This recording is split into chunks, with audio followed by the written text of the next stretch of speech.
Yeah, please. I'll give you an intro. I'll talk about autism. Uh, So we have started this group. I am the president of it, but I only take that much credit because this group has come into activity because of participation from all you people and a lot of senior doctors like Dr. Rekha, Dr. Padmaja are helping us give a good direction to this group. At the same time, Dr. Rachna also, Dr. Diksha, Dr. Alka Parvate have done huge service by sparing their time for this group, time, energy, knowledge, and everything. So, the idea of forming this group was that all of us get a platform where we can wholeheartedly, openly, without any hesitation, discuss our experiences, our challenges in practice, ask questions fearlessly, and grow together. Well, what happened is I approached one of the colleges to let me teach. There comes a time in your life when you feel, okay, now I have something to share. But then I was told about a lot of set of rules. Ki, no, you cannot, you have to come full time, this, that. With a heavy practice, that was not possible.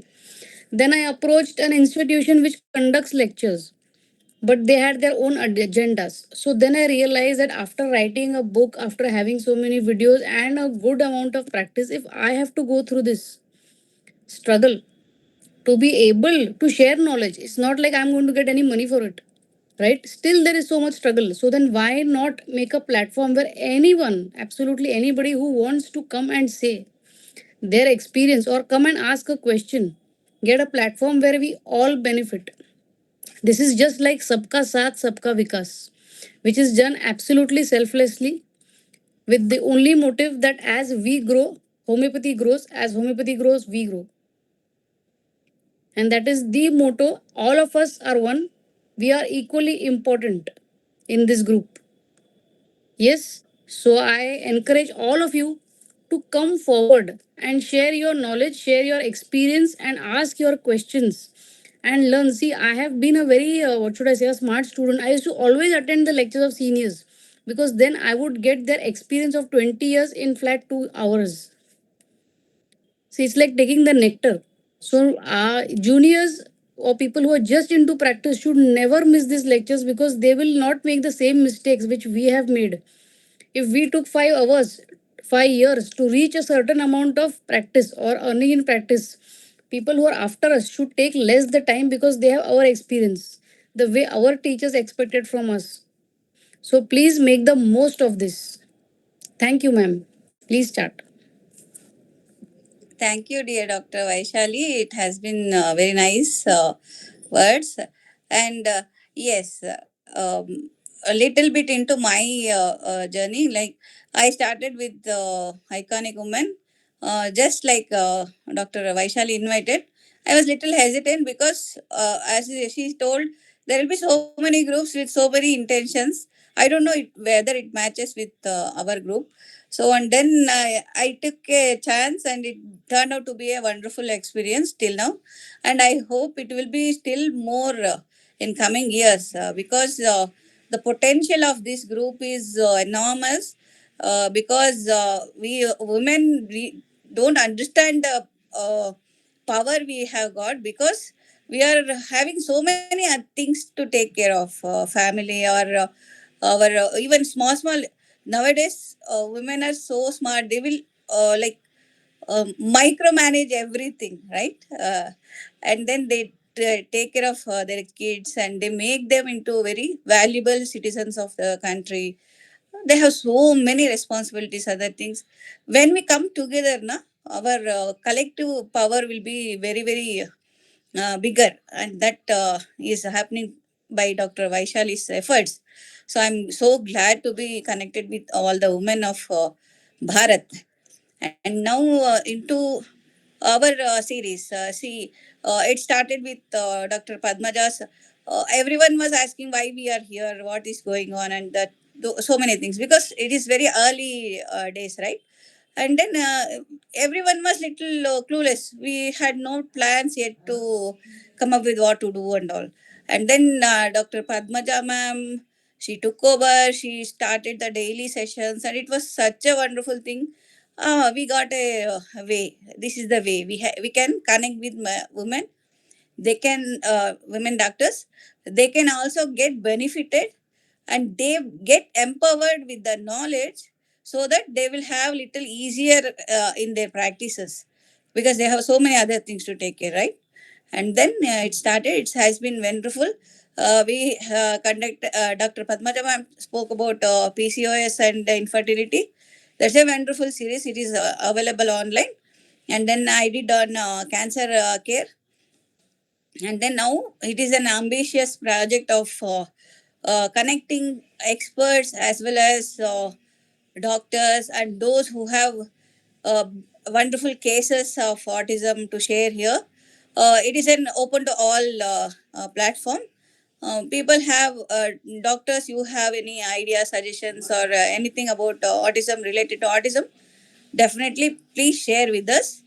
And uh, I started my journey in autism around in 2013-14 maybe. Before that, I didn't knew that word actually. And I had a case where their parents had come and asked. Boy of 18 was very restless, and he was shouting, and it was a very big deal to keep him under control. And I visited his house, and he was very upset to see me. And I have to tell I am some aunt or something like that, but he was not convinced. Yeah, why this point comes in? He is not convinced. That means he is not a intellectually disabled person. You have to understand that he is only having artistic features. That means he knows more than what our eyes meet. So there are so many layers, so many things attached to autism, which we normally miss because we are having no awareness about that.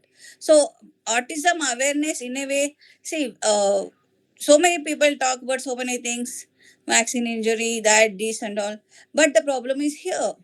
So we can't brush it off just because it has been created by a health sector, something like that, or this, that, this, and all. No, the problem is here. Awareness of autism is the step one towards making the persons who are diagnosed with autism better.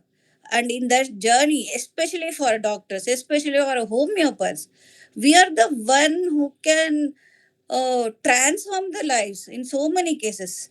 But we should be aware of that, isn't it? See, before that case, whatever that boy I mentioned, before that case, I used to think everyone under the same umbrella, whether it is a Down syndrome boy, whether he has an intellectual disability, he has some PANS or PANDAS or obsessive compulsive or ADHD, everything came under same single umbrella for me. I didn't understand the differences. But do you think homeopaths need differences? They should know the differences. Mostly they may argue, no, no, why we need to? We are basing on the symptoms only, no? Why we should know all those things? Yeah, this is very important because as I started this journey, I came to know through that boy's father himself that there is something like called autism, which is very prevalent in US, and that person had uh, left no stone unturned to help that boy. He had done all the gut changing therapies. He has done everything available for autism treatment at that point of time. That is 10 years back. And I was astonished. Oh, so many things are attached to this. And then I just started learning more about autism. And in fact, that boy got relief with homeopathic medicines, and he was far better. His appetite improved, his sleep improved. He didn't feel hungry in midnight, that is around 1 to 3 a.m. And his tantrums reduced a lot, and he got empowered, and he was a little calmer, and his social interactions improved. He came to my clinic and gave handshake. It was such a awesome moment. Like I felt like I am receiving an award, isn't it? So he gave me handshake, and it was such a wonderful moment. It it has been captured in my memory. And then how many ever feeds we get, these smaller things, they add up to such a beautiful feeling, isn't it? And then I came to know about all these aspects. I started studying about autism, and then I wanted to do programs for children in school for autism, like special school. And then I drafted some how we can do that. And these are the ways I got to know so many things about that autism. And then I started understanding autism spectrum disorder is little bit different than just autism, because it has a spectrum of symptoms, from being just shy, like no eye contact, and not socially very interactive, or even just like Asperger's syndrome, or to the extremes where being with many comorbidities, like even obsessive compulsive disorders, or borderline disorders, or even mm, uh, like maniac depressive disorder. So many things interrelated, intertwined with the autism spectrum disorders. So when I started learning more and more and more about autism, I started understanding cures with single remedy, single dose is, yeah, it's of course a great thing. There is no doubt about that. But how we got that? Why we got that? So can we have to be scared about hearing autism, or we have to be happy that, oh, okay, I can cure this with the single remedy or single dose? uh, Both are not correct. In the sense, when we really understand what is autism spectrum disorders, and we know all the other things attached to that, then we can understand it's curable, it's helpable. It's, we have to send them to other therapists, we have to help the other therapists to get the results, or whatever. Okay, so for example, speech therapist, most of the kids with autism, especially if we can get him in the age group of 3 to 5, that is a wonderful time actually. And they have to go to your speech therapist. And the same boy who was not even uttering one word, he was angry, scared, or even kicking the therapist, till then, after homeopathy, he will sit down, he will move his jaw with the therapist, he will utter words. And that's a wonderful thing, isn't it? So we have so much of scope. Homeopathy has the most scope in autism spectrum disorders. At the same time, we can't overclaim our achievements. At the same time, we should know what uh, thing needs what type of treatment. Like example, uh, I was studying about this. I was thinking about this, and I came to know about one thing, like selective mutinism. And the selective mutinism is the boy, or the person with autism, he'll not be able to speak in certain area, certain places. Otherwise, he will speak in his home and other things. So that is such a wonderful thing that homeopathy can help them mostly to overcome their. It is not shyness. It is not real mutinism. It is only based on certain criteria, and they have only other things to help. But homeopathy, it can change the core of the boy's mentality, right? And if we think of ambra gracia or some antipyrine, such remedies where they are shy when looked at, and so that maybe they can be stripped of their labels as well. That will be a wonderful thing, isn't it? So now I am exploring more of prevention of autism through homeopathy, because that matters for us especially, and we have most scope in that area. Because whether if I was seeing this, sorry if I couldn't make a slideshow today. understanding conditions alongside autism, that is comorbidities with autism spectrum disorders. See, this is a very, very important aspect. Comorbidities are not, it is like complex disease in a body, or like what Hahnemann says, complex diseases. So the person is having autism spectrum diagnosis. Along with that, he has other many other conditions. Maybe may not be related to that diagnosis, and sometimes it could be something totally different. And one more aspect I want to give some emphasis, that is about the way persons or patients react to certain things.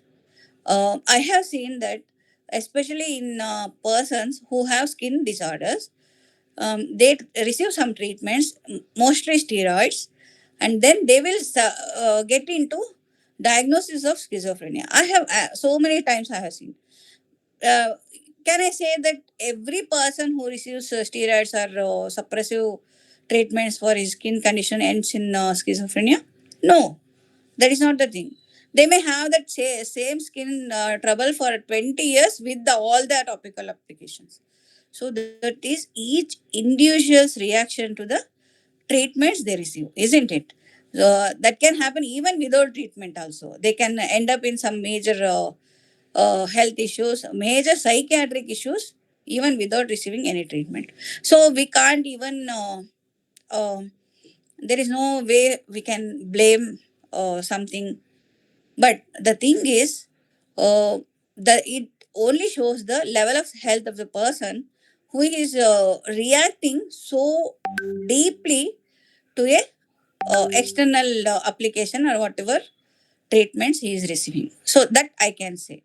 And even in autism spectrum disorders, if we know about the comorbidities, chances of curing or making them near normal or high. Do you agree? Please show your thumbs up. Yeah, you agree, isn't it? If we know it is complex disease, it is other comorbidities which is aggravating the condition already present. That is autism spectrum. So the base is autism. Okay, and that person is led to have uh, some hesitation, shyness, and he may be led into furthermore stress because of that. He is feeling inadequate, isn't it? So he will have shyness enhanced. He gets into selective mutinism. That is, he is unable to perform in certain areas. If he has a job, if he is an adult, or he is in a school children, that is different. But if now we are getting many adult cases as well, and then if they are in a job, they are unable to perform and they will leave the job or they will be terminated. So many things, but it does not mean that he does not have the intellect to do that. He has, and he's unable to communicate, isn't it? But the thing is, in general, it will be looked at as they are inadequate, they are intellectually challenged. So, if we get such a case and we understand what is going on and we treat the core issue, you understand, isn't it? We can bring about something fabulous thing out of this. And sometimes we may have to work with a psychiatrist, occupation therapist, psychologist, and social workers, whatever. But we should be aware of it first, isn't it? So that is the main uh, core thing of this autism series. And I'm glad that so many people could join in today. And I have to say, it is my thing. Sorry for that. I couldn't make, as promised, uh, introduction about autism. So that's why I'm only giving the introduction about why we started this series. And then few things I want to put you into some thinking. So I was talking about comorbidities, isn't it? So what are the conditions? They are neurological or developmental conditions like ADHD. See, ADHD is not autism. Autism is not ADHD, but both are together in a few cases. And then, if that is the case, it will be little easier for us to settle the child down. So that will be a very good help for the parents, because handling ASD patient is one difficult, that is one level of difficulty. Handling a ADHD child is one level of difficulty, but ADHD children can be trained. Okay, so you have to give the energy vents for them. Okay, and I have seen swimming and cycling have been very good vents for their energy. But so we are helping the families, own whole family, to tackle the child who is creating such a big trouble in the household or in the school. And uh, and what at one point of time they may even say, you go to another school, we are not entertaining you. Or few schools, no, they will have they will have taboos and bullying, other things will also happen, like indirect ways.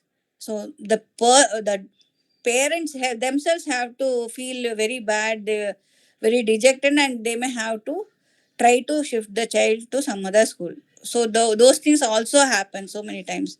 So we are helping them, isn't it? Such a great thing. And it's easier to handle a ASD kid than a ADHD kid. It's at the schools, isn't it? So if we understand this is a comorbidity in this child, that's wonderful, and we can help them a bit lot better.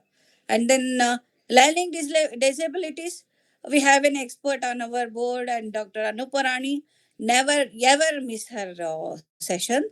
She's such a wonderful person, such a beautiful soul.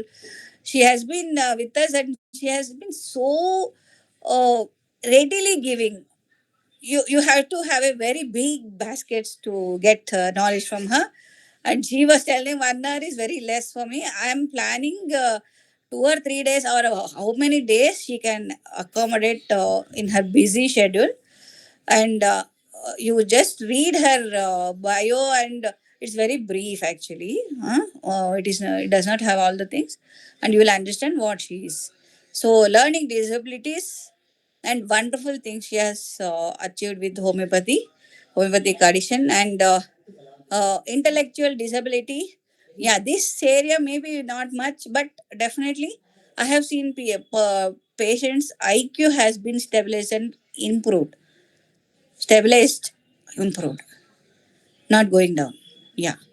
So, but again, individualistic. And then mental health conditions, anxiety disorders, of course, we can treat them very well. And depression, of course, wonderful results. Bipolar disorder, okay, we can handle them. And psychosis, even though it's less common, it can be there. So in psychosis, again, maybe we may not be helping much, but it depends. How much ever we can help, that is good enough. And then sensory and gastrointestinal issues, wonderful results in this. Sensory issues, little bit we have to add other therapies like occupation therapy and sensitivity, that we have to follow all those things, or we can better refer them to the experts. And then we can manage, or we can train the kids to get above their sensory issues. And it will be very helpful for them, because they are in such a agony with the sensory issues. They're too much in agony. And then gastrointestinal issues, yeah, of course we can help them a lot. And then conditions resulting from living with autism, yeah, that I already spoke about, like day to day difficulties. They have small things overwhelm them, and they're afraid, and they are feeling inadequate, and all those things that leads to anxiety, social struggles, and so many things. And they have to undergo bullying, other things. So by helping them in all these aspects, through homeopathy we are doing so many things, isn't it? And also in epilepsy, that is also so many cases we have seen. Epilepsy can lead to some issues like other things like mental intellectual disability, or even autism spectrum, or other things. And so we can handle epilepsy very well, isn't it, with or without conventional medicines. It depends upon each and every case. So we are helping them, isn't it? That's a wonderful thing. And uh, there are also cases of hypermobility. Hypermobility, I have seen very good results with that. And in fact, we don't understand how much troublesome hypermobility could be. Like their joints will be hypermobile, and it can even affect their marital this thing. It has so many other implications. I had one case of infertility, and the girl side almost not much problems. It was already sorted out with homeopathy, and then I came to know that the person had the husband has hypermobility issues. He can bend his finger full whole backside. Okay, he displayed, he demonstrated to me, and I don't know whether it has direct implications with his that infertility case. Anyway, I could give medicines based on his symptomology, and she conceived, and I don't know about the whole thing. They stopped coming to me with assistance or whatever, but definitely almost 7 to 8 years they had tried, and after this treatment she conceived. And I think there is some role of homeopathic medicine for hypermobility. I believe so. So, and another obsessive compulsive disorder, that actually we can help them a lot, but they need other trainings as well, not just homeopathy. And I believe it is very well helped with homeopathy. And yeah, that's what with people with autism may have even PTSD because of the repeated thinking of the bad things happen to them, isn't it? So that can be very well helped with homeopathy, very well. And in fact, so many times, how I have seen um, people with the psychological issues, especially PTSD and depression, uh, psychological counseling has very less impact initially, because they are not ready to get the inputs. They're in very much overwhelmed state or in very depressed state. So I have been in a habit of treating them first with homeopathy, uh, knowingly or unknowingly, mostly unknowingly, because so many people are not even ready to receive the medicines. It's gone above their everything, every level. They are totally dejected, totally, they have no belief in anything, and they think they are doomed. It's over. We can't do anything about our condition. So, homeopathy gives back that energy, that liveliness back to them, and then they will start uh, taking the help they have been offered. So that's a wonderful thing, and that preparing them to receive the treatment itself is a great thing. And fibromyalgia, as you know, homeopathy can help them. It depends on the case to case basis.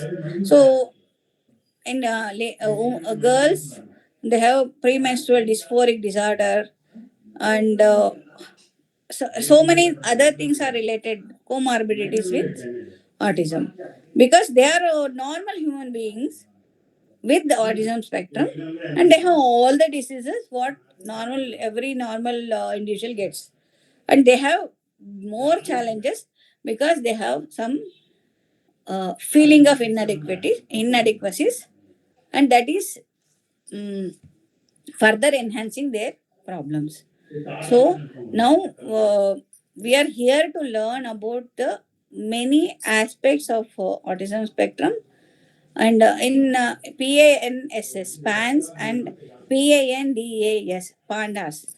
These are autism-like symptoms after any some uh, streptococcal infection. And you can understand homeopathy can be so helpful, especially in infective origin problems. And we may have that is anti-miasmatic treatment uh, specifically for those conditions, and I think we can improve them very well. Maybe we can bring them to near normalcy, where conventional medicine says it is very difficult to make them normal, or we have an edge in that, isn't it? So by just knowing so many aspects, other aspects involved in the spectrum disorder, as well as comorbidities, as well as things which are attached to that. So we, if we can get the knowledge of the uh, disease of the person, the patient we are seeing, that empowers us how we are going to help them. And this series is about that. So you will know so many aspects, so many angles, and also help the cases, maybe cured, maybe not cured, maybe near normalcy brought on, maybe just helped. So you'll understand how they have uh, so many doctors who are very seasoned or very early, whatever, they have handled the cases and what they have learned, and how you can get help from that learnings. And welcome to this series. And I will hope to see you every day and learn in the process. Uh, it will be better if it is more interactive, it for the benefit of all of us. Thank you so much for hearing me out for this almost 35-40 minutes, and hope to see you all every day. Thank you, one and all. Yeah, please be interactive. Any suggestions, Ma'am, I have thoughts? a question. Yeah, please. The hypermotility case that you mentioned, now Yeah. these people usually have connective tissue disorders. Yes. So in that case, the infertility could be because of a autoimmune status. Is that possible? And after homeopathy, that got better. So was a ANA or anything like that done?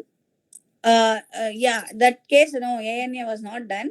But your point is correct. Actually, it was just like a, they came and they took the treatment, but they didn't follow up. So I lost so many things in between.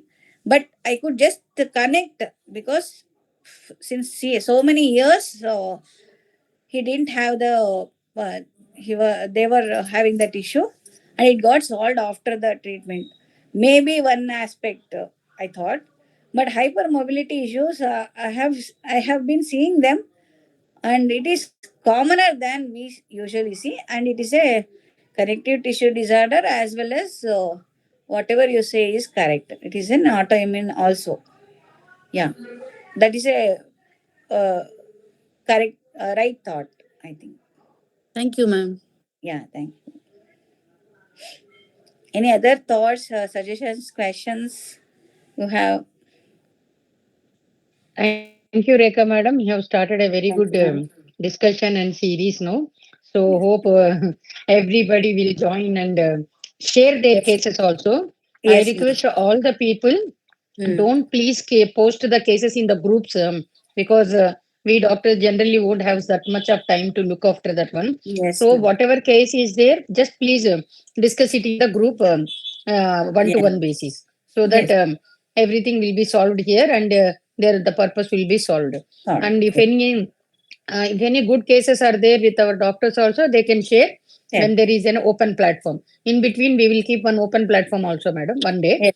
so that there we will do that one. Okay, madam. Yes. Yes. Yes, So ma'am. that's so nice of you. And one more doubt, madam. Yes. This is regarding the back end. Hmm. The somebody has joined Karimnagar coordinator in the name of. So Hmm. could you please let us know who is joined in that name? Sangam will take, Yes, ma'am. yes, yes, I have seen that one. So, uh, and that is one. And the second point is the diagnosis. How to we diagnose it? That also one yes, doctor is taking. yes, And base main point is treated cases of autism. That's all. yes, ma'am. We need to Yes, discuss through treated cases of autism. yes, So whatever method we followed, whatever this one we followed, so that after seeing results only we will be happy. That's all. yes, Like that. Okay, madam. yes, So that in that way we will be learning autism much. And whenever it be possible, I'll join, madam. I'll try to join all the day, all yes. the series, but a little bit you need to. Held up. Yeah. Yes, yes, yes. So that's Yes, what. And whenever I join, I like to add some inputs also, madam. Yeah. yes, Thank ma'am. you so much. Yeah. Thank you so much, ma'am. Yeah. I think today we can wind up. I think there will be not much questions because we haven't have a sessions per se. Thank you everyone for joining. Thank you, Yeah. Dr. Rekha. Thank you so Yeah. much. Thank you so much. Yeah. Bye. Bye bye.